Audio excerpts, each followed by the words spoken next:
básica para el diseño de una red de alcantarillado. El objetivo que tiene esta unidad es que ustedes conozcan la información básica necesaria para llevar a cabo el diseño de una red de alcantarillado. ¿Está bien?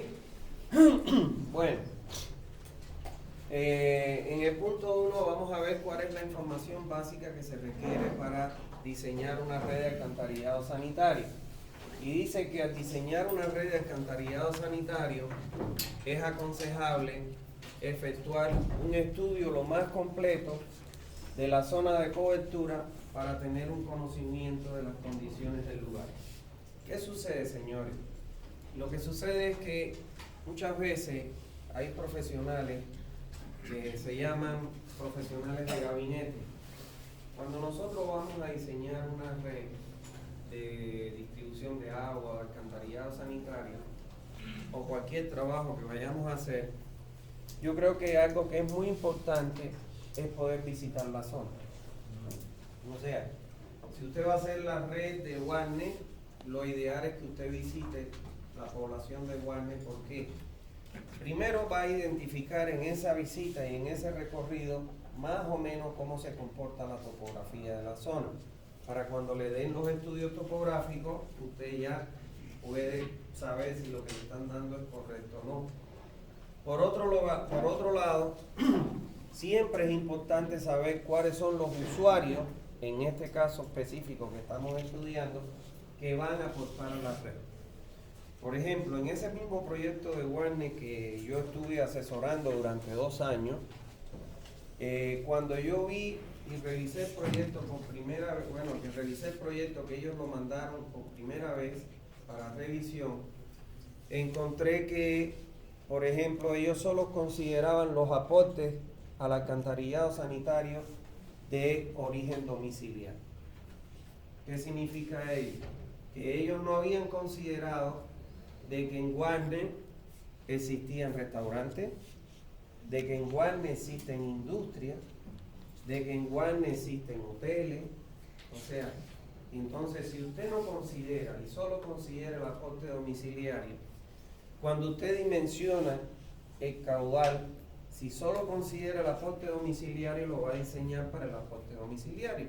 Pero ¿qué pasa después cuando empiecen a incorporarse las aguas de estos hoteles, de estas escuelas, de los restaurantes, de las industrias?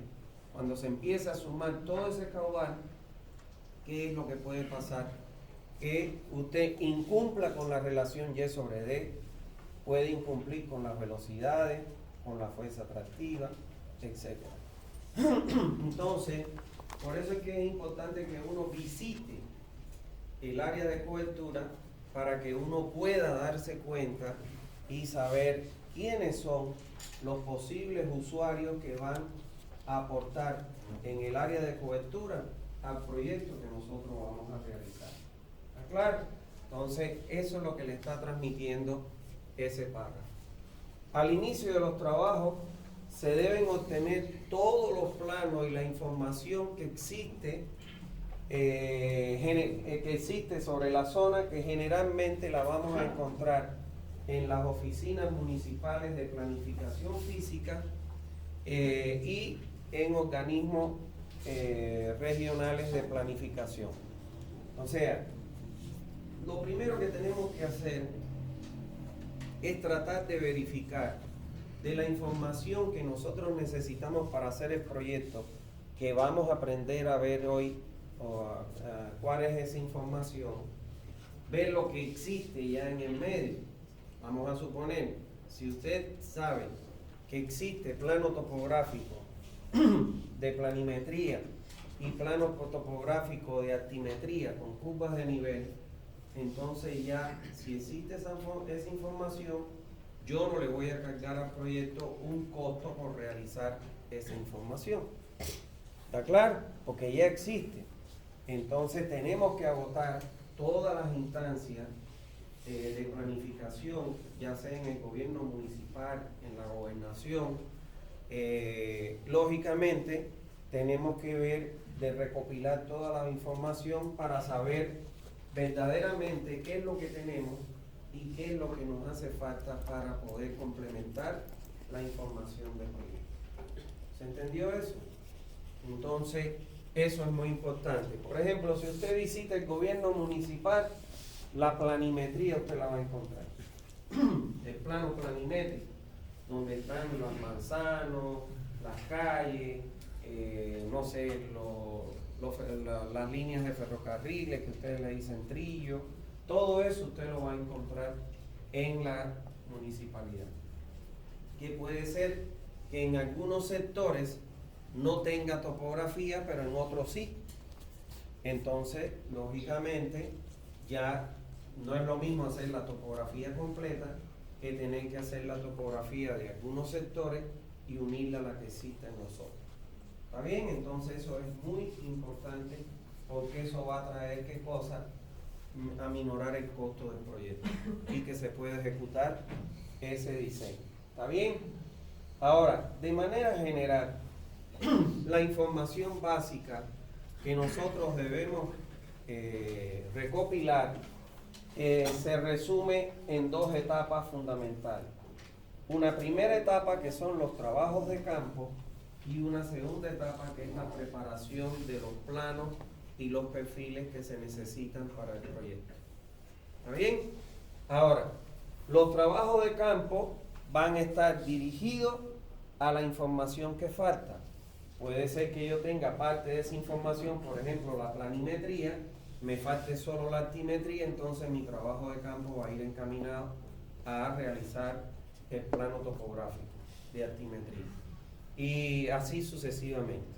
Entonces, yo lo que les recomiendo, en el caso mío, cuando yo voy a hacer un proyecto, aunque yo di topografía, aunque yo di suelo, yo siempre lo que hago es que subcontrato a una empresa que se dedique a esa actividad.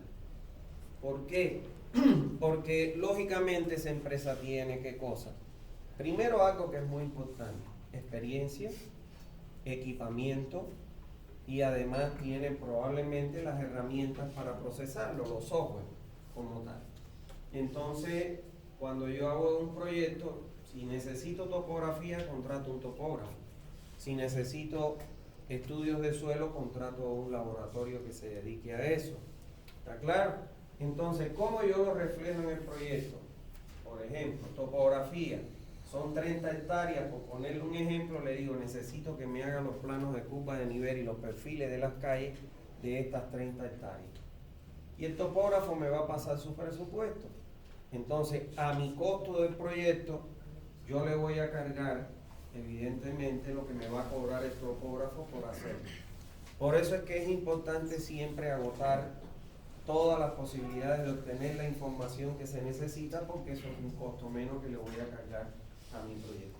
Y lo mismo hago con los estudios de suelo, en mi caso particular, que no soy ingeniero civil, que soy hidráulico. Si tengo estructura, entonces contrato a un calculista estructural, un ingeniero civil, y él me va a decir, bueno, por hacer estos cálculos te voy a cobrar tanto. Y a eso le adiciono lo que yo voy a cobrar por realizar el proyecto. ¿Está claro?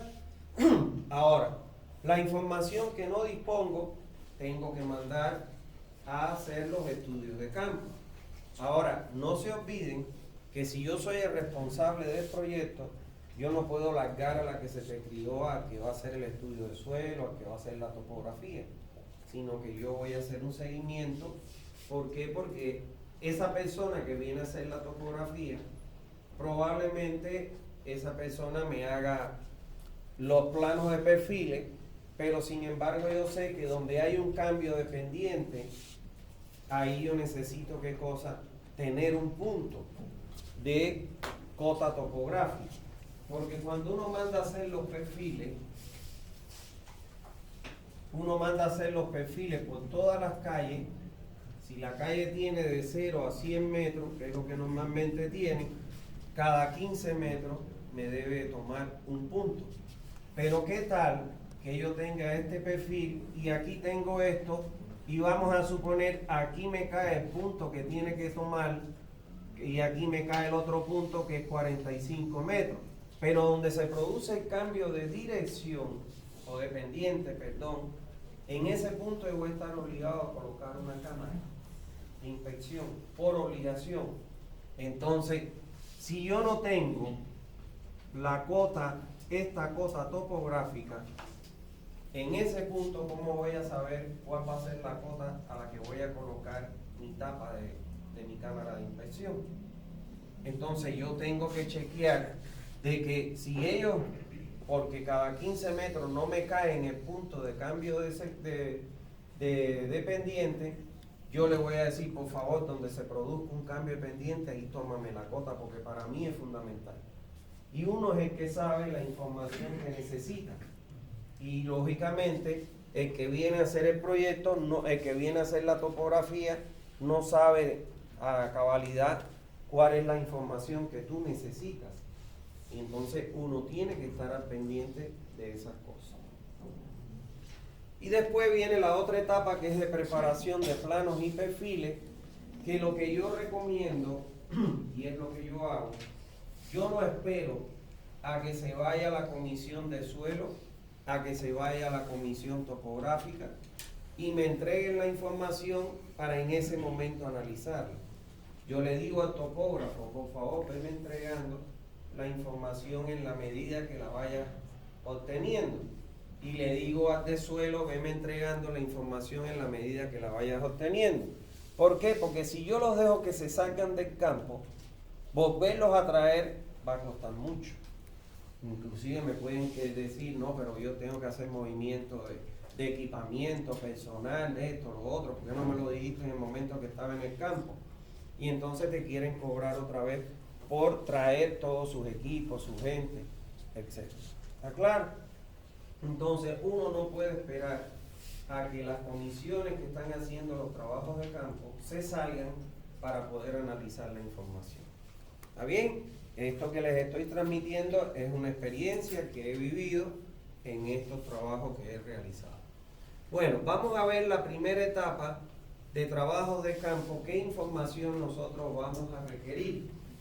Y como siempre les digo a los estudiantes, señores, si no existe esta información, no hagan proyectos. ¿Por qué? Porque después cuando ejecuten y no funcione, tienen una demanda penal encima. Porque imagínense ustedes que se hayan gastado, por decirle, $1 millón en construir la red y no funciona. Entonces, ¿qué es lo que le van a hacer? Le van a meter un juicio para que usted o devuelva la plata o vaya a la cárcel por no haber cumplido. ¿Está bien? Entonces, por eso es importante. Bueno, ¿qué información de trabajo de campo necesitamos? Primero, un mapa con el levantamiento planimétrico que deberá incluir los manzanos de la zona, la situación de las calles, las líneas de ferrocarril, los parques públicos, los estanques, los ríos si pasaran, los desagües, los sistemas de drenaje y todos los detalles y estructuras que puedan influir y o queden afectados por la red de alcantarillado. O sea, yo tengo que tener un plano planimétrico donde aparezcan todos los manzanos, aparezcan las calles con sus números, sus nombres, dependiendo de cómo estén ellas identificadas. Además de eso, me debe, ¿cómo se llama esto? Aparecer si tengo un río, una quebrada que atraviesa la población.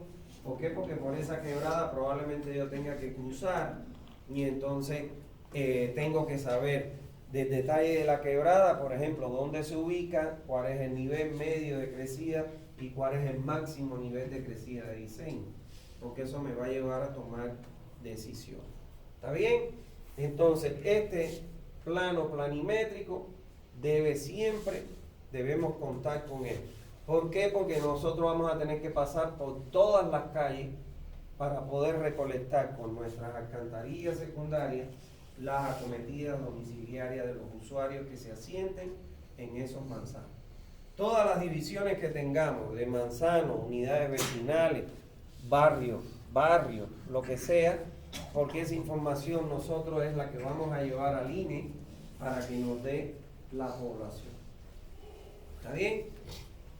En segundo lugar, vamos a requerir de un plano de levantamiento topográfico con curvas de nivel, espaciadas cada 50 centímetros o menor, donde se presenten las cotas de la superficie de las calles en los puntos de intersección, o sea, donde se unen dos calles. Aquí, por ejemplo, este es un punto de intersección. En los puntos altos, o sea, las zonas más altas, y en donde se produzcan en los puntos bajos y donde hayan cambios de rasante, como les indiqué acá. ¿Está claro? Ese plano, señores, hoy en día con el Autodesk LAN o los software que se emplean, usted le puede poner el espaciamiento que usted quiera. Cuando yo lo pido, normalmente lo pido con espaciamiento de 20 centímetros, porque mientras más curvas de nivel tengo, más información voy a tener sobre la topografía. Pero nunca más de espaciamiento entre curvas de nivel de 50 centímetros. ¿Está bien? Bueno, ¿para qué me puede servir este plano? A ver, si a alguien se le ocurre. ¿Qué información, aparte de los perfiles y todo, del plano en planta, qué información yo puedo sacar? Que para mí es muy importante. Para saber hacia dónde va el agua.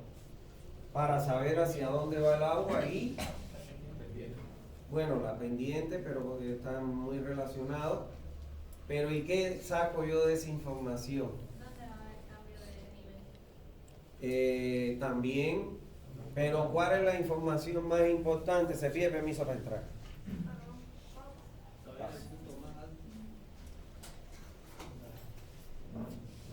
¿Dónde está el punto más alto? ¿Qué más? La dirección de la cámara. Es la pendiente para que mi sistema de alcantarillado funcione por gravedad. Claro, en los perfiles. Pero este plano en planta, ¿para qué me sirve? Para saber si hay... ¿A dónde yo tengo que llevar las aguas que voy a recolectar? Para saber la dirección de dónde. ¿A dónde tengo que llevar las aguas? A una planta de tratamiento de aguas residuales. ¿Dónde debo colocar yo mi planta? En el punto más bajo. Entonces, por ejemplo, si esta es la cota 401, esta es la cota 397, en este sector yo tengo que identificar un área para colocar mi planta. ¿Por qué? Porque todas las pendientes confluyen hacia ese punto más bajo. Entonces, este plano, ya de entrada, de verlo nada más, esta es la cota 397, en esta zona yo tengo que buscar el área para mi plano. ¿Está claro? Bien, seguimos. Otro trabajo sacarse. Tercero, los perfiles longitudinales de todas las calles por donde será ubicada la red de alcantarillado, donde se deberán tomar las cotas cada 15 metros. O sea, por todas las calles. Recuérdense ustedes que donde al menos haya un usuario que va a largar sus aguas al alcantarillado, ahí yo tengo que pasar con una tubería para conectar las acometidas, y evacuar sus aguas. Entonces yo tengo que pedirle por todas las calles del área de cobertura, que es el área que voy a cubrir con la red de alcantarillado, tengo que pedirle los perfiles longitudinales por todas las calles. ¿Está claro? Y son estos perfiles que cada 15 metros me va a dar una cota y me va a elaborar el perfil. Ahora, si yo tengo un cambio de rasante o de pendiente y esos puntos de que toma cada 15 metros me lo saltan, yo tengo que decirle, por favor, ahí tómame la cota en ese punto de cambio de pendiente. Porque yo sé que hay una cámara de inspección. ¿Está claro? Hay algo que ustedes van a aprender, pero se los digo ya, y es que en alcantarillado sanitario no se utilizan accesorios. Los cambios de pendiente, de sección, los cambios de dirección se realizan por medio de cámaras de inspección, como lo vamos a aprender acá. Es por eso que como aquí tengo un cambio de pendiente, voy a venir con una pendiente aquí, voy a salir con otra, tengo que colocar una cámara para cambiar dependiente. ¿Está bien? ¿Me puedo hacer una consulta? ¿Todo el trabajo topográfico es significativo en el costo del proyecto? No. No, tanto. No, la topografía no es cara, no te cobran caro los trabajos. No es tan cara como por ejemplo el diseño, ¿no? Entonces, ¿alguna otra duda? Bien. Necesitamos también, en aquellos casos que sea necesario, y se deberá realizar el estudio de las zonas adyacentes a la red de alcantarillado, si es que en dicha zona se prevé construir una ampliación o una nueva red de alcantarillado. A ver, normalmente cuando uno va a hacer un proyecto, la empresa que le llama para que haga el proyecto, usted le tiene que decir cuál es el área que usted quiere que yo cubra con mi red de alcantarillado, el área de cobertura. Ahora, puede ser que él le diga, mira, yo quiero que usted me haga el proyecto para esta área, pero yo tengo pensado ampliar a este otro sector. Entonces, si usted va a meter una comisión topográfica, una comisión de suelo, hacer la topografía solo de esta área, y lógicamente después va a crecer, si yo la hago, me limito a esta área, él me va a cobrar por esa área. Pero cuando yo vaya a hacer el crecimiento, me va a volver a cobrar ¿qué cosa? Instalación de faena, traslado de equipo, traslado de personal. Entonces sale muchas veces más barato. Cuando ya lo tengo aquí, le digo, por favor, mire, hágame el levantamiento de este sector.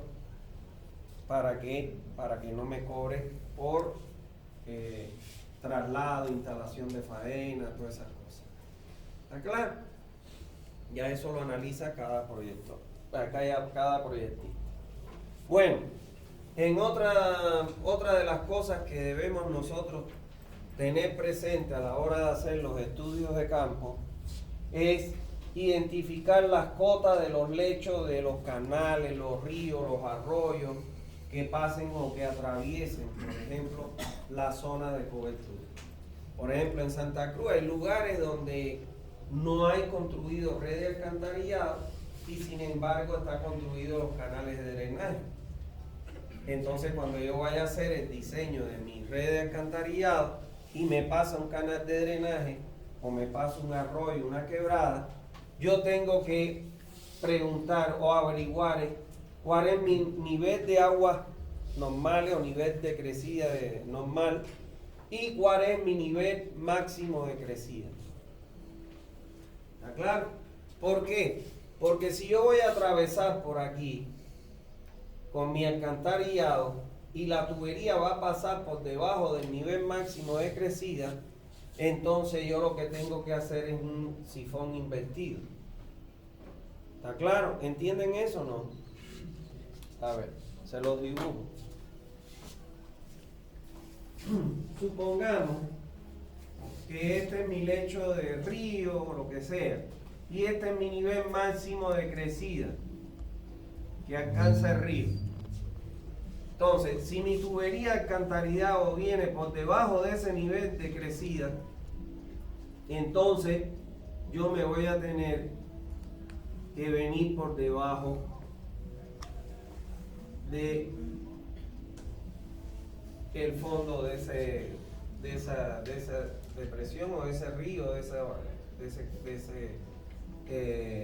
esa quebrada. Ahora, si por el contrario, este es mi nivel máximo de crecida y esto se llama sifón invertido, tengo que irme con un sifón invertido.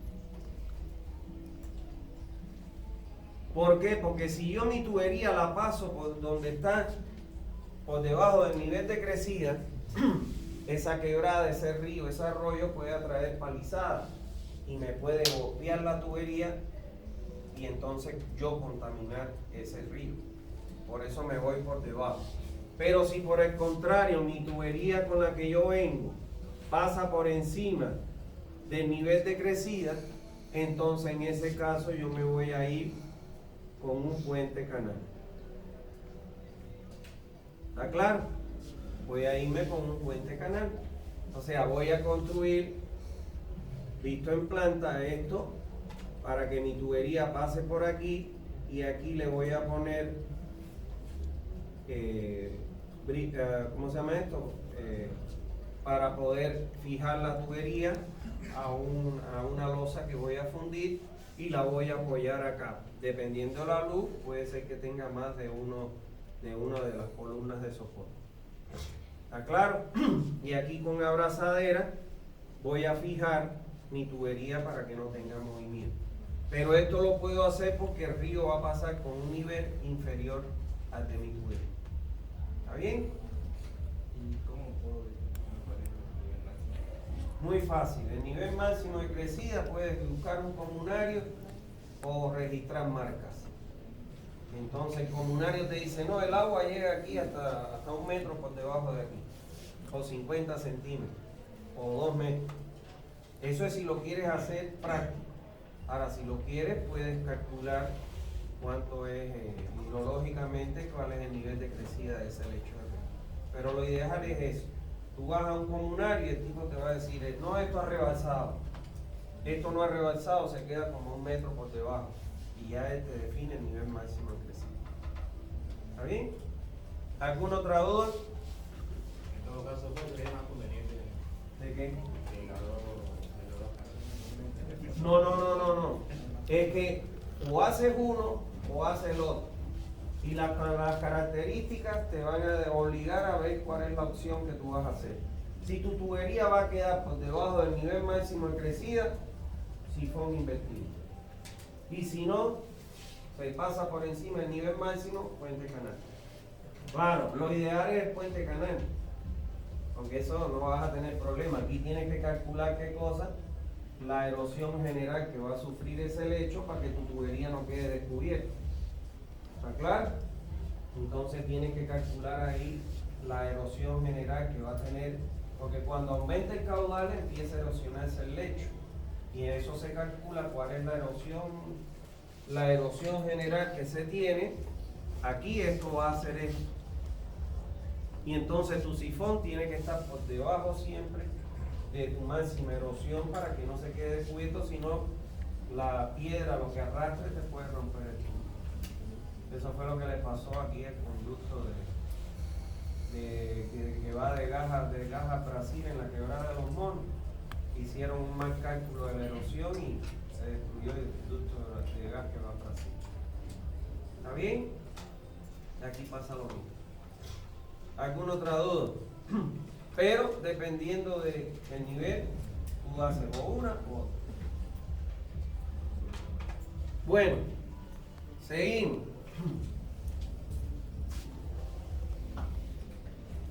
Sexto, de las estructuras existentes en la zona e instalaciones existentes, se deberá determinar, en primer lugar, la profundidad de las cimentaciones de los edificios, el tipo y la profundidad de las cimentaciones.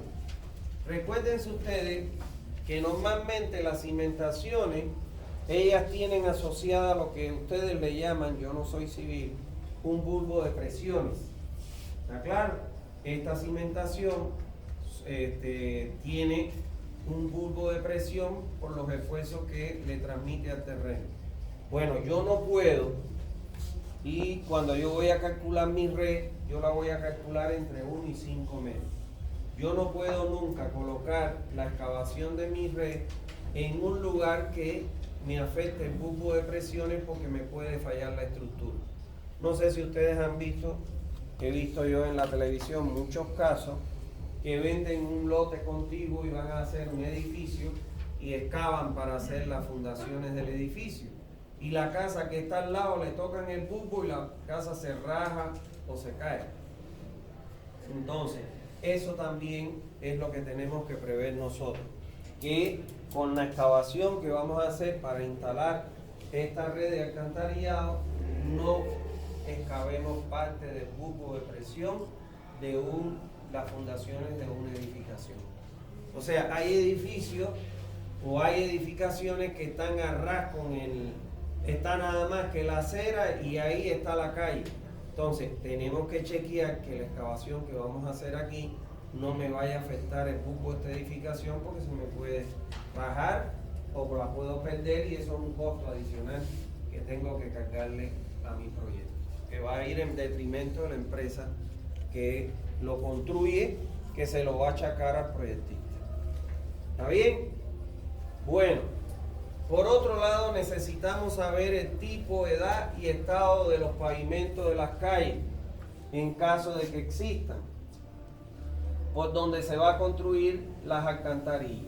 Este aspecto se debe tomar en cuenta al momento de la elaboración del cómputo y el presupuesto del proyecto. Lo normal que debiera existir, ¿qué cosa es? Que no haya pavimento todavía, que no esté pavimentado donde no haya alcantarillado. Pero por ejemplo, eso en Santa Cruz es ilógico, porque en Santa Cruz la gente mete presión, viene la alcaldía que desprendió el servicio de alcantarillado, que no le importa porque no es de ellos, es de las cooperativas, y te pavimenta una calle. Entonces, si usted va a construir la red y existe una calle ya pavimentada, usted tiene que considerar qué cosa, el corte de ese pavimento y la reposición del pavimento. Entonces eso hace que incremente qué cosa, los gastos de implementación del sistema. ¿Se entendió? En este caso, cuando hay comunidades, provincias, sobre todo, que utilizan el sistema de adoquines para evitar el uso de Hay que tomar en cuenta la remoción de esos adoquines y la reposición para dejarlo como estaba en el costo de la alcantarilla. ¿Está bien? Recuérdense que lo que ustedes no consideren el costo y después te exijan que tengas que hacerlo, eso le va a traer problema a quién, a la empresa que va a ejecutar. ¿Está bien? Entonces eso, o planillas adicionales que puede estar sujeto a que no te lo quieran aprobar. Ustedes, una gran mayoría de ustedes van a trabajar seguro en proyectos, otros van a trabajar ejecutando obras, otros van a trabajar fiscalizando. Entonces, el que trabaja en proyectos no puede ser egoísta de no contemplar todo lo que abarca un proyecto, porque entonces va a perjudicar al que ejecuta. ¿Me entiendes? Entonces, eso hay que tener muy en cuenta cuando se hace un proyecto, todos los factores que pueden influir en el presupuesto general de la obra. ¿Está bien? ¿Alguna otra duda? Sí. Disculpe, en caso de que la calle en la que recién se va a instalar la red ya está pavimentada, ¿cuál sería la opción viable? No, la opción viable es picar porque va por el eje de la calle. Sí o sí. Sí o sí. ¿Y quién repone la calle después de instalar? La empresa que va a ejecutar el trabajo, tú tienes que tener en cuenta el costo de picar la calle y el costo de reponer el pavimento. ¿Entiendes? Eso es lo que tienen que hacer, porque cuando tú dejes eso rellenado con tierra, la alcaldía te va a venir y te va a decir, oye, esto tienes que pavimentarlo. Entonces, si no lo contemplaste, eso va en detrimento de la utilidad de la empresa. ¿Está bien? ¿Alguna otra duda? Bueno, por otro lado, cuando nosotros vamos a hacer un proyecto, debemos tener conocimiento de la situación de las conducciones de agua, gas, electricidad, teléfono y otros servicios que puedan estar subterráneos en la zona de cobertura, de manera que se puedan evitar las conexiones cruzadas a momento de realizar la red de alcantarillado.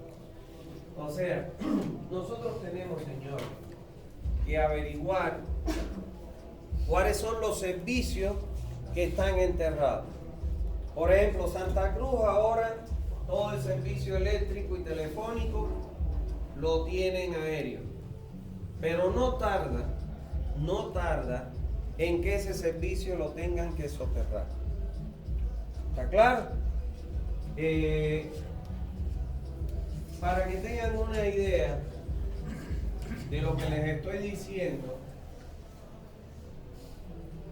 cada servicio o cada red que nosotros vamos a construir o que se construye tiene una posición específica en el espacio público. ¿Cuál es el espacio que es de dominio público y que es manejado por la alcaldía? Entre la barda y la barda del vecino de una vereda y la barda del vecino de la vereda de enfrente. ¿Está bien? Entonces, si nosotros vemos, esta es la casa, este es el jardín, esta es la barda, aquí tenemos la acera, aquí hay un espacio, aquí viene el cordón de la acera, aquí viene, se repite lo mismo.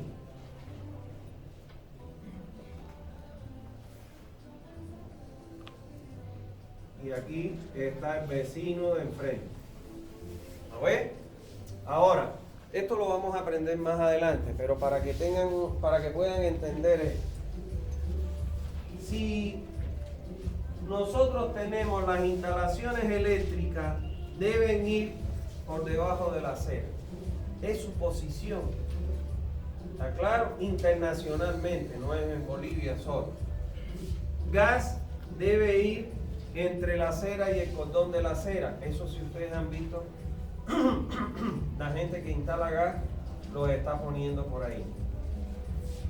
Agua potable a 1 metro del cordón de la acera y a 80 centímetros de profundidad. Y alcantarillado sanitario a 1 metro de profundidad y por el eje de la calle. O sea, entre 1 metro y 5 metros. Entonces, esa es la posición.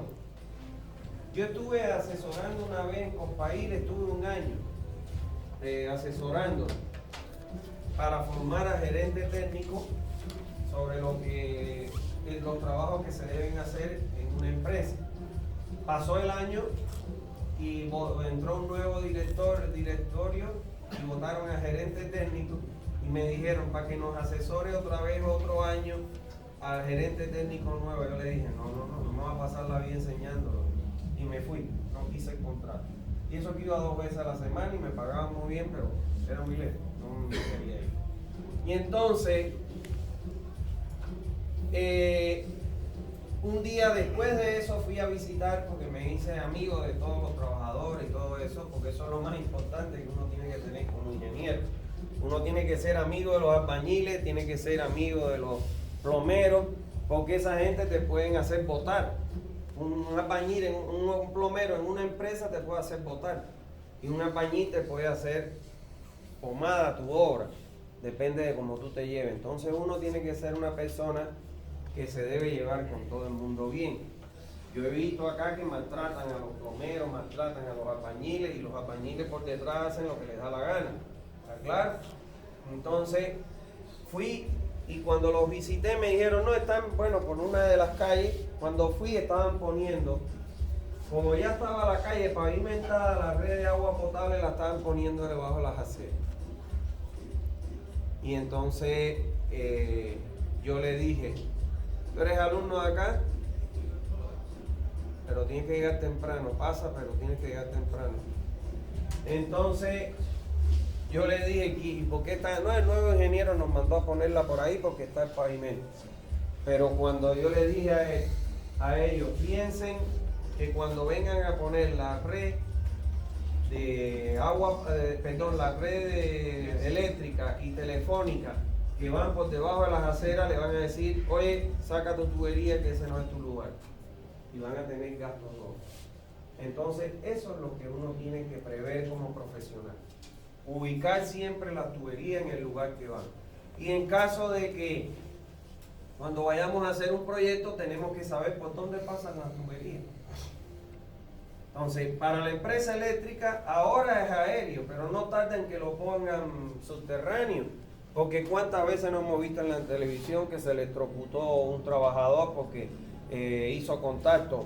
O un edificio ahora que están construyendo edificios altos, lógicamente pues están ahí a la mano en los balcones cercanos al contacto con ese tendido eléctrico. Y por norma lo van a obligar a enterrar. Y cuando lo entierren va a venir a buscar su posición. Teléfono y electricidad bajo las aceras.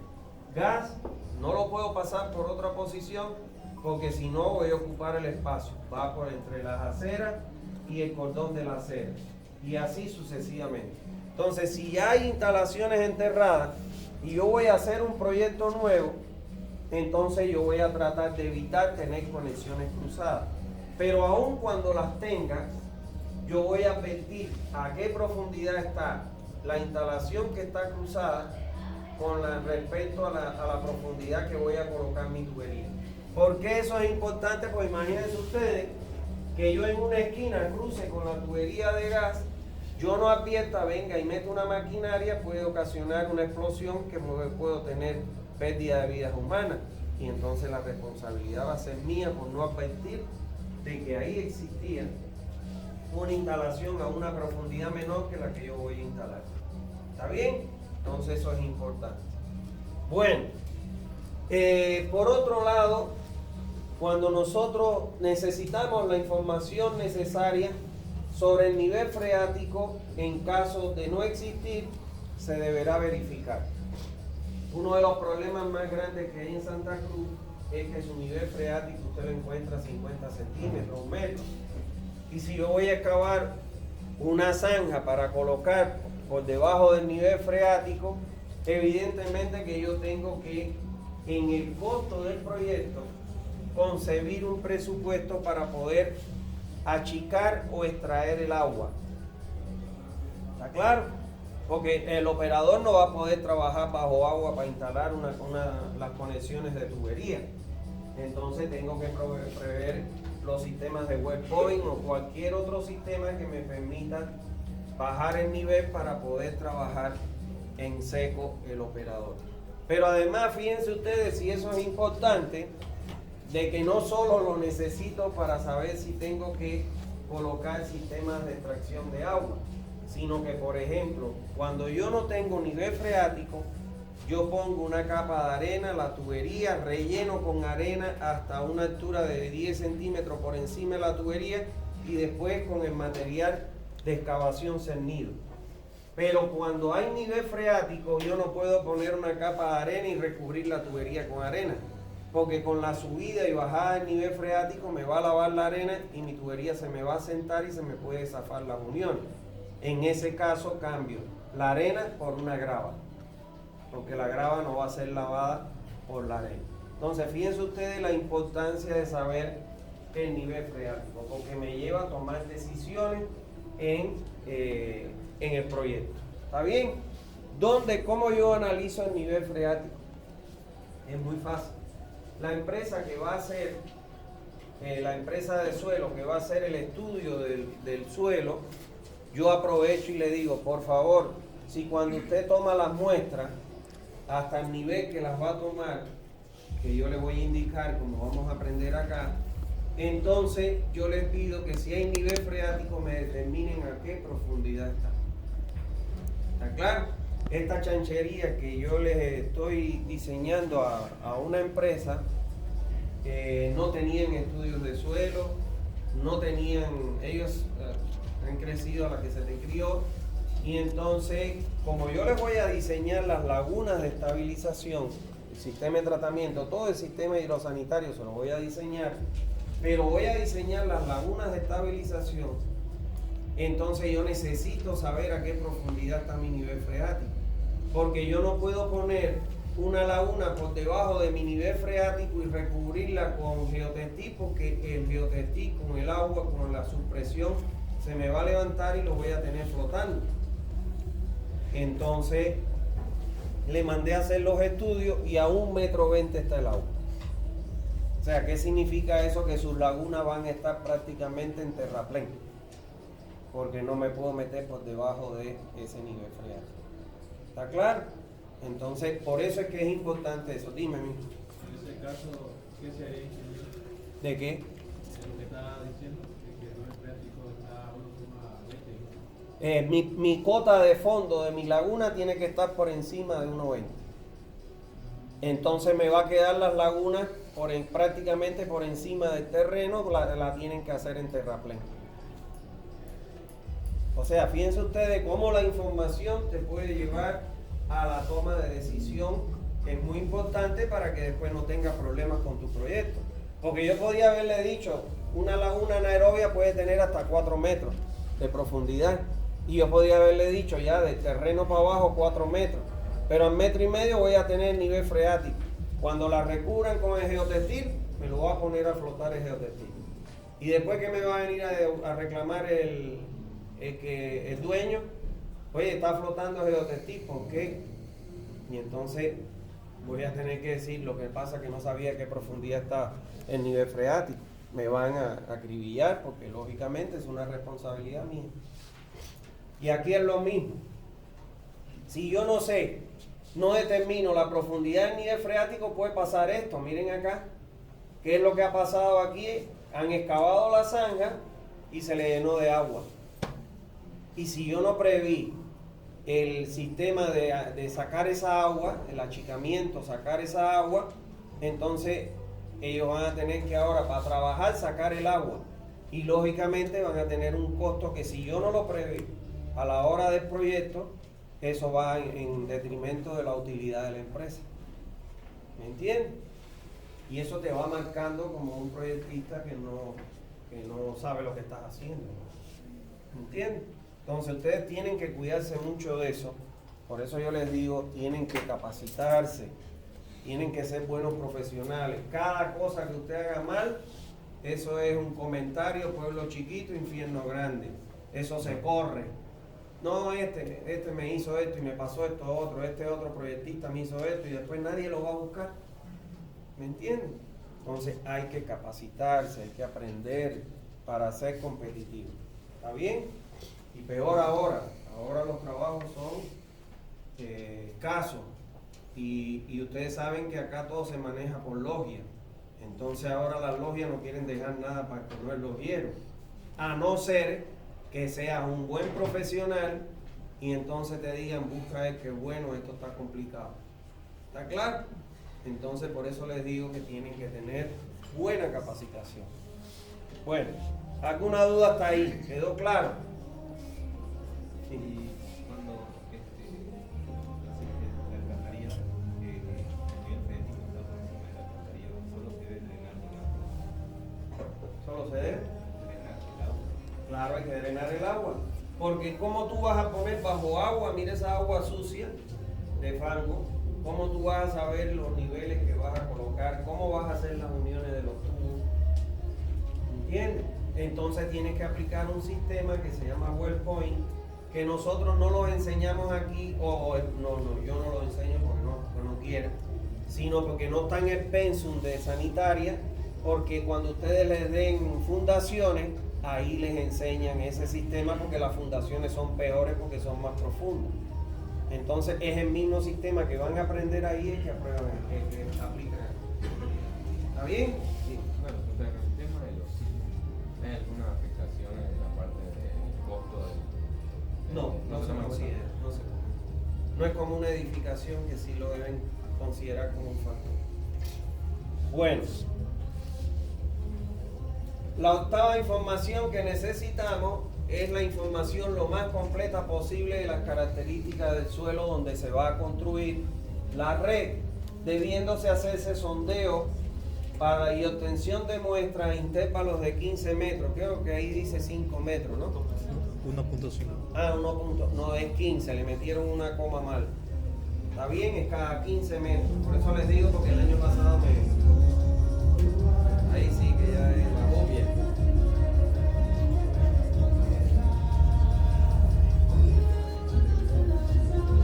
Cada 15 metros. ¿Está bien? Bueno. Y siempre la toma de muestra la tenemos que hacer a una profundidad de 1,5 metros por debajo de la cota de excavación de mi zanja. En general, mi zanja se va a mover entre 1 y 5 metros. Entonces mi muestra yo la tengo que hacer tomar hasta 6,5 metros. ¿Está claro? De profundidad. ¿Por qué es importante tomar muestras de terreno? Señores, no es lo mismo excavar en arcilla, en arena, o en tierra, que excavar en suelo rocoso. ¿Está claro? El costo en suelo rocoso es mayor, porque muchas veces inclusive tengo que colocar dinamita para poder hacer mullido del suelo para poderlo sacar con excavador. Sin embargo, cuando vamos a excavar en terreno natural, lógicamente que con pico y pala podemos excavarlo, o en su defecto con una retroexcavadora. ¿Está bien? Entonces eso es importante que ustedes tengan presente. Voy a cerrar aquí. Esas son la cabeza de nuestras autoridades. Y van a poner esa música tan alta que suspendan las clases, ¿no? Pero bueno, ¿qué va a hacer? Por eso yo no fui ayer, me iban a hacer reconocimiento, no te parece, a mí no. Ya a mí los papelitos no me agradan. Papelitos con numeritos de billetes, sí. No, mentira. No fui porque no quise. No me gusta a mí estar ahí saliendo y sirviendo de la gente. No, pues tengo un papelito, me lo van después. Bueno, obtener los datos generales de la localidad relacionados con el clima, la temperatura, la hidrología, la vegetación y la infraestructura. Esto es importante porque en el lugar donde nosotros vamos a construir una red, yo les pregunto a ustedes, cuando ustedes hacen el cronograma de ejecución, ¿en qué periodo mandarían ejecutar la obra? En el periodo de seca, en el periodo donde no es lluvioso. Entonces, usted tiene que saber en la región cuáles son los meses de seca y cuáles son los meses lluviosos, y tratar de que en su cronograma de ejecución usted indique que la obra se debe construir de tal periodo a tal periodo. ¿Está bien?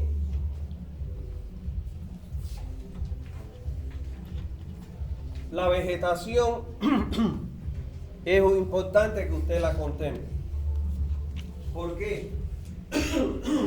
Cuando usted va a pasar con su red de alcantarillado por un pulmón verde de la ciudad, donde hay muchos árboles, usted tiene que tomar en cuenta ahí qué cosa, el efecto que puede realizar las raíces sobre su obra. Y eso les puede llevar a decir que, bueno, cuando voy a pasar por un lugar donde hay mucha vegetación, donde hay muchas raíces, yo no voy a colocar tubería ni de PVC ni de hormigón. Voy a colocar tubería de fierro fundido. ¿Por qué? Porque el sellado de la tubería de fierro fundido es con plomo. O sea, usted sella la unión entre los tubos, la bocina y la espiga con plomo. Y eso hace que sea hermético el sellado. Porque si usted sella y queda más montada, por ejemplo, la goma de la tubería, como vamos a aprender acá, por ahí se puede meter una raíz muy delgadita de un árbol y empieza adentro, ¿qué es lo que hay? Agua residual, que es nitrógeno, fósforo, todos los nutrientes que necesitan las plantas, y empieza a engrosar hasta que te rompe la tubería. Esa es una de las fallas más grandes que hay en las redes de alcantarillado.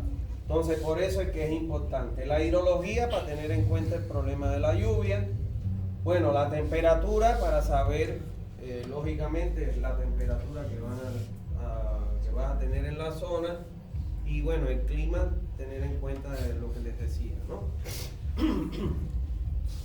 Y las infraestructuras, por el problema que les decía de que no vaya a afectar con mi excavación el flujo de presión de una edificación.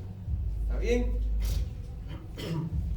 Ya en la segunda etapa, una vez que yo recopilé toda esta información, por eso es que yo les digo que si ustedes no cuentan con esa información, no se metan, porque puede pasarle que no le funcione su obra, y ahí sí que estamos liquidados los que proyectamos. Si ustedes dirán, ¿y eso ha ocurrido? Sí, ya les puse el ejemplo del torno. En el torno, la primera red de alcantarillado que construyeron, el agua corría para cualquier lado menos para donde tenía que ir. Eso es porque hicieron un proyecto probablemente sin estudios topográficos, sin la información adecuada. Y entonces, ¿qué generó eso? Que hubo que hacer otro proyecto, construir otro proyecto para poder ejecutar. ¿Está claro? Miren, Bovinza, hay una experiencia que hay ahí tremenda, ¿no? A cargo de Bovinza, bueno, no sé por qué ellos se buscan, bueno, porque son logias, ¿no? Pero se buscan los ingenieros de la UCSA. Y cuando yo hice ya este es el segundo proyecto que yo hago de Bovinza. Cuando yo hice el primer proyecto, estaba un ingeniero que era un muchacho joven, se buscan los muchachos jóvenes para pagarle poco, que no tienen experiencia y después los queman, porque esa es la realidad. En Bovinza estaba el muchacho, yo le hice el proyecto, y cuando el muchacho ejecutó con la empresa, por decirte, una cámara que tenía que tener una profundidad de 1 metro, le dieron profundidad de 2,5 metros. Y entonces acabaron ahí. Cuando echaron a funcionar la obra, no funcionó. Pero además, cuando ya vino el otro ingeniero, que buscaron otro veterinario, dijo no. Ahí me dijeron, calcúlelo para 800 litros por animal por día. Y ahora me dijo el nuevo veterinario para 1.200 litros por animal por día. O sea que el proyecto que ya estaba construido ya no iba a servir. Traté de adaptarlo, cambiándole los tipos de la profundidad de las lagunas para acomodarlo a lo que ya estaba construido, pero las tuberías lógicamente ya cambiaron totalmente y no sirven. Y ahora tienen que... ayer casualmente tuve una reunión virtual y me dijeron, ¿qué usted recomienda? ¿Sacar las tuberías para instalar las nuevas? Le dije, ahora las cámaras subieron, no van a afectar las tuberías que están enterradas, entonces déjenla enterrada, porque picarlo y sacarlo ya no va a tener el mismo grado de compactación de los discos. Entonces, ¿qué les quiero transmitir con eso? Que muchas veces no es solo el proyecto, sino tener que realizar una buena fiscalización de la obra, porque puede generar un gasto doble. Me han pagado 2 veces por hacer el proyecto y no me han podido ni hacer así con el dedo, porque cuando hicimos el levantamiento con el ingeniero Carreño, que fue el que hizo el levantamiento, era una barbaridad lo que habían construido. O sea, no respetaron lo que estaba en el proyecto y después no les funcionó. ¿Está claro? Entonces, fíjense ustedes que es importante no solo realizar un buen proyecto, sino una buena ejecución también. Y en el torno pasó lo mismo. Hicieron un proyecto, lo ejecutó la empresa, el agua no corría para donde debía correr, y entonces, bueno, yo no sé qué pasó, ni quise averiguar qué pasó con la persona que proyectó, pero tuvieron que hacer un nuevo proyecto y volverlo a concluir. ¿Está claro? Entonces eso es importante. Bueno, una vez que ya usted tiene toda la información, ya entonces viene la segunda etapa, que es la preparación de planos y perfil. Aquí es donde yo les digo que no esperen a que se salgan las comisiones para empezar a preparar los planos y los perfiles, sino que vaya paralelamente levantando y procesando información para que usted vaya analizando, y si necesita de alguna precisión, están las comisiones en el terreno. ¿Está bien? Entonces, una vez concluida la primera etapa de levantamiento de la información durante los trabajos de campo, se procede a la elaboración de todos los planos que servirían como información para la ejecución del proyecto. En relación con las escalas en las que se deben elaborar los planos, se tiene que... Esto lo establece la norma, ¿no? La norma boliviana. Dice que los planos a escala 1 en 2500 se utilizan para mostrar el detalle a nivel de anteproyecto. Miren, como yo generalmente estos proyectos abarcan un área de cobertura muy grande, es importante siempre para un proyectista tener una visión general del área de cobertura, una visión general de la topografía para saber hacia dónde ocurren las pendientes, identificar el punto de colocación de la planta de tratamiento, etc. Pero lógicamente un plano en 2500 grande no es un plano que le dé mucho detalle a uno. Ya después uno puede decir, bueno, voy a dividir mi área en 6 partes y voy a ampliar la escala de cada una de ellas para tener mayor información. Entonces, cuando existan muchas estructuras subterráneas, o sea, que existan redes de teléfono, de electricidad, de gas, etcétera, agua potable, las mismas se pueden presentar en planos confeccionados a escala 1 en 500. Ok, imagínense ustedes, un plano en 2500 y usted quiera poner la separación que tiene el tubo de agua con respecto al tubo que yo voy a colocar. No le da nada, no le permite a usted ni acotar. Entonces usted amplía la escala para poder tener un plano más exacto, o sea, de menor tamaño y que les dé lógicamente más información para poder indicar lo que quieran. En los perfiles longitudinales deberán diseñarse las cotas de los ejes de las calles a distancias cada 15 metros, de 15 metros, y en los puntos en donde se produzcan los cambios bruscos de pendiente. O sea, cada plano de estos, para cada calle, la calle 1, la calle 2, la calle 3 o la calle, no sé, con el nombre que tenga, que se identifique, usted debe tener los perfiles longitudinales con espaciamiento de cotas cada 15 metros. Pero si le queda en un espaciamiento intermedio un cambio de rasante o de pendiente, ahí usted tiene que decirle, tómeme esa cota porque ahí va una cámara. ¿Está claro? ¿Y este plano para qué me sirve? Me sirve, en primer lugar, me va a dar qué cosa, la cota a la que voy a colocar la tapa de mi cámara. Y va a coincidir si es terreno con la cota de terreno. Cuando ya lo pavimenten, van a tener que elevar a la cota de pavimento la cota de la tapa de la cámara. Me va a servir para saber en cada calle en qué dirección se mueve el flujo. Y yo voy a trazar mi tubería en la misma, con la misma dirección en que van las pendientes de los tubos. ¿Está claro? Eso es importante. Y eso me lo dan estos perfiles. Porque si yo tengo que la pendiente del terreno es esta, yo no voy a trazar mi tendido de tubería en la pendiente contraria, adversa. ¿Por qué? Porque miren ustedes todo lo que me genera, ¿qué cosa?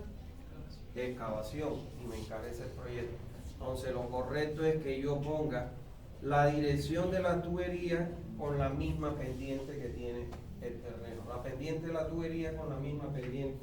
O sea, en la misma dirección, no con la misma pendiente porque las pendientes son diferentes. Pero siempre siguiendo la pendiente natural del terreno. ¿Está bien? Las curvas de nivel, cuando estén disponibles, deberán representarse en separaciones de 50 centímetros o menores. Ya les digo, usted puede pedir cada 10 centímetros, cada 20, cada 30, porque no cuesta nada. El hombre levanta y el programa, usted le pone el espaciamiento y le elabora las curvas con el espaciamiento que se le indica al programa. ¿Está bien? Quinto, los planos que se utilizan para informes de planificación se preparan a escala 1 en 10.000 a 1 en 20.000. Miren, lo que es correcto, que acá no se cumple, si yo hago un proyecto, por ejemplo, el proyecto de Cospail, kilómetro 9 doble vía La Guardia, cuando yo elaboro el proyecto, lo que yo debo hacer es entregar al departamento de planificación una copia de ese proyecto con planos a escala 1 en 10.000 o 1 en 20.000. ¿Está claro? Que fíjense ustedes que no es una escala de mucho detalle, pero sí me da una idea de por dónde pasan las tuberías, qué profundidad, todo eso. ¿Y por qué es eso? Porque cuando usted va a hacer un proyecto, usted tiene que saber cuáles son las instalaciones que están enterradas. ¿Y dónde voy a ir a buscar yo las instalaciones que están enterradas? Departamento de Planificación Física de la Alcaldía. Porque él debe tener el proyecto de la red de agua potable de ese sector, el proyecto eléctrico, el proyecto de gas. Él lo tiene que tener, porque es el responsable de esa área o de ese espacio público. Y entonces usted va ahí y le van a dar una copia para que usted pueda tomar en cuenta por dónde pasan las tuberías para que no tenga evitar esas conexiones cruzadas. Y en caso de que se crucen, advertir las profundidades a que se encuentran. ¿Está bien? Ahora, eso no ocurre acá. Me acuerdo cuando hice el proyecto de Copaís, fuimos a la alcaldía y la alcaldía no tenía información. Le dije, pero ya hay tendido eléctrico. Y si hay tendido eléctrico, tiene que haber algún estudio, porque ellos hacen estudios en relación con el tendido eléctrico. No, eso tiene que ir a la CRE. Fuimos a la CRE, que estaba por el tercer anillo por la feria, solicitamos la información y la CRE dijo, eso lo pagué yo con mi dinero, no doy la información. Y ellos tenían curvas de nivel. Eso le podía facilitar el costo del servicio de agua. Y no le quiso dar, yo no fui a pedirla porque yo no soy quien para pedirla. Fue la cooperativa, la dirección de la cooperativa con una carta y le negaron la información. ¿A qué era lo correcto ahí? Que la alcaldía venga y le diga a la CRE, por favor, entrégueme el proyecto de esta área y yo lo tengo. Entonces uno va a la alcaldía y la alcaldía te lo va a facilitar porque la alcaldía es entendida de que eso es una necesidad para no hacer proyectos caros. Conclusión, hubo que hacer la topografía completa, a pesar que la CRE la tenía. No la quiso dar con el pretexto de que yo fui el que pagué esa información, no se la voy a dar. Entonces, esto, fíjense que dice aquí, los planos que se utilizan para informes, para entregar a planificación física, se deben entregar con escalas de 1 en 10.000 a 1 en 20.000. ¿Está claro? Pero ahí la responsable, ¿quién es? La alcaldía. Porque la alcaldía es la dueña del espacio público. Y yo como dueño lo que se haga en ese espacio lo quiero saber. Lo quiero tener. ¿Está claro? Pero bueno, les comento eso porque a mí me pasó para que ustedes vean que pueden encontrarse con esos problemas. Bueno, vamos a ver en el punto 2 las consideraciones básicas que debemos tener en cuenta en un proyecto de una red de alcantarillado. Aquí vamos a mencionarla, qué es lo que se tiene en cuenta en un proyecto, y durante este semestre vamos a ver todas estas recomendaciones que son necesarias para ejecutar un proyecto. Lo primero que se debe tener en cuenta es la estimación de los caudales de agua residual a emplear en el diseño. Vamos a ver que vamos a dar una unidad donde vamos a aprender a calcular esos caudales de agua que deben considerarse a la hora de dimensionar un proyecto de alcantarillado de agua residual. ¿Está bien? Vamos a ver en una unidad cómo se calculan esos caudales. Que es fundamental esa unidad, porque si yo me equivoco en el caudal, lo que voy a diseñar no me va a servir. ¿Está bien? Por otro lado, la selección de la fórmula que vamos a utilizar en el dimensionamiento. Entonces, en este caso, nosotros le vamos a enseñar la fórmula que se utiliza para el dimensionamiento de la red de alcantarillado, que es la fórmula de Manning. ¿Está claro?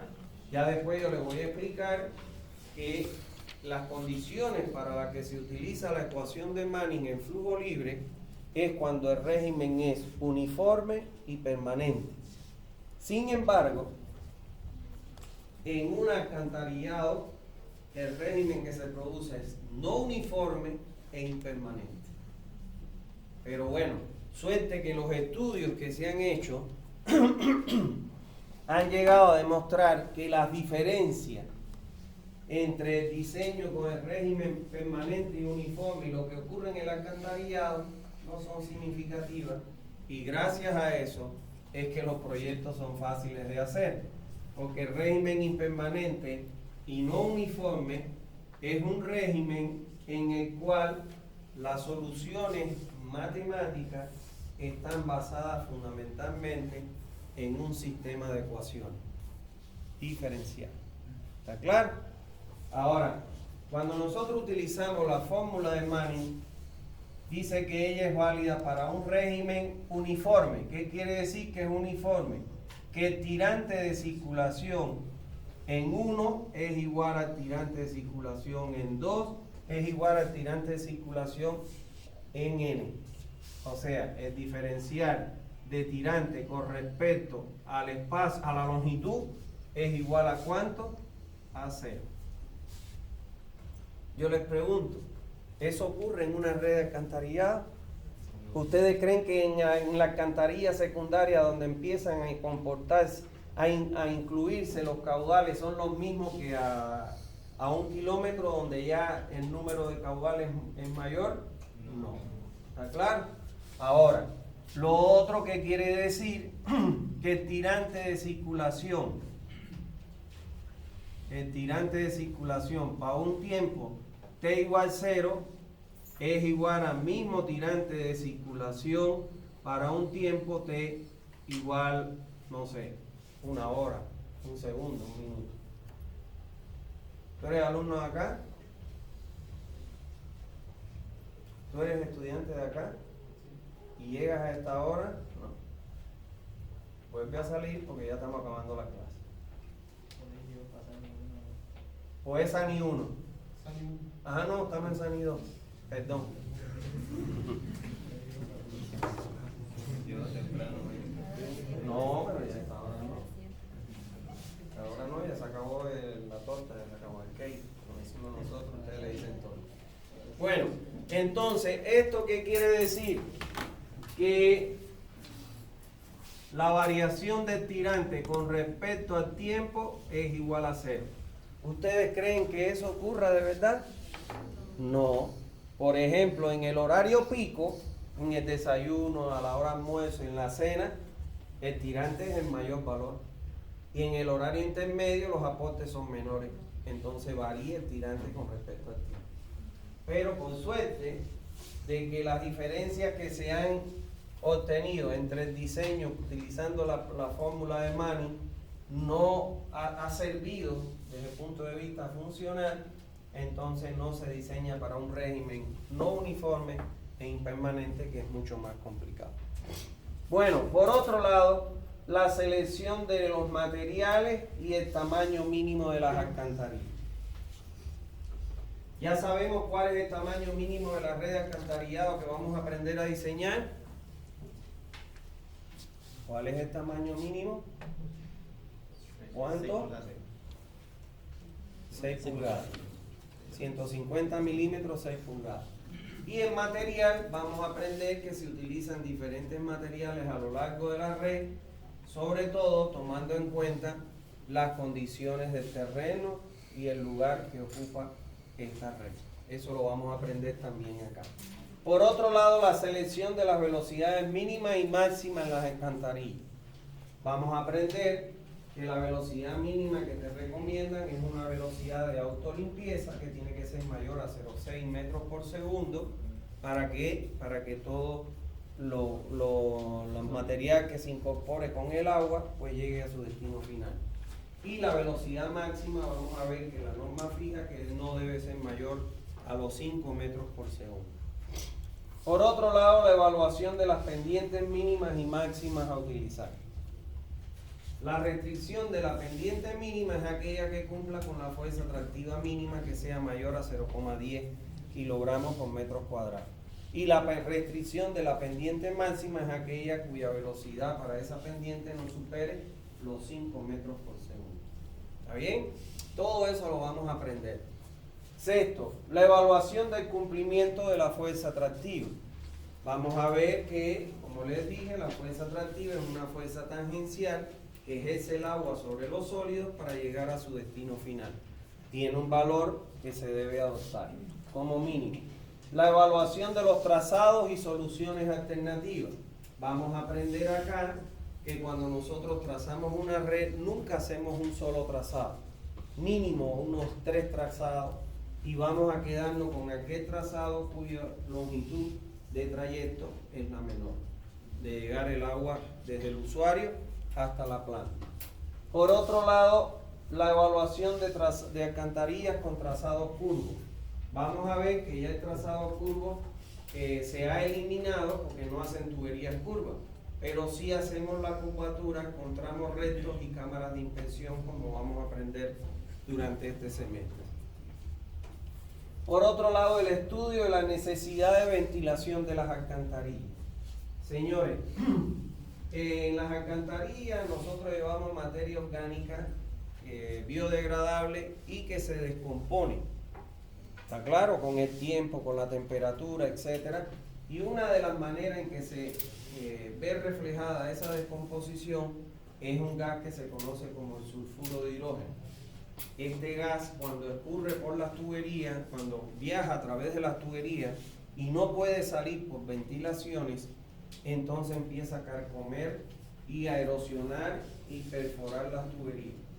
Y esa perforación es grave porque empieza a salirse el agua residual, asienta el terreno, asienta la tubería, se rompe y con el tiempo, si uno no se percata, la empresa que presta el servicio, con las inspecciones rutinarias que se deben hacer, llega un momento en que la losa se parte y se caen los vehículos por el peso, y eso, bueno, ha ocurrido mucho aquí en Santa Cruz. ¿Está bien? Entonces, por otro lado,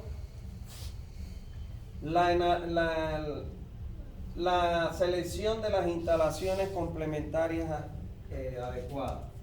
Bueno, vamos a ver que una red de alcantarillado no solo está compuesto por tubería, sino que tiene que tener una serie de instalaciones complementarias a ese tendido de tubería para poder acceder a inspeccionar, desobstruir o reparar una tubería.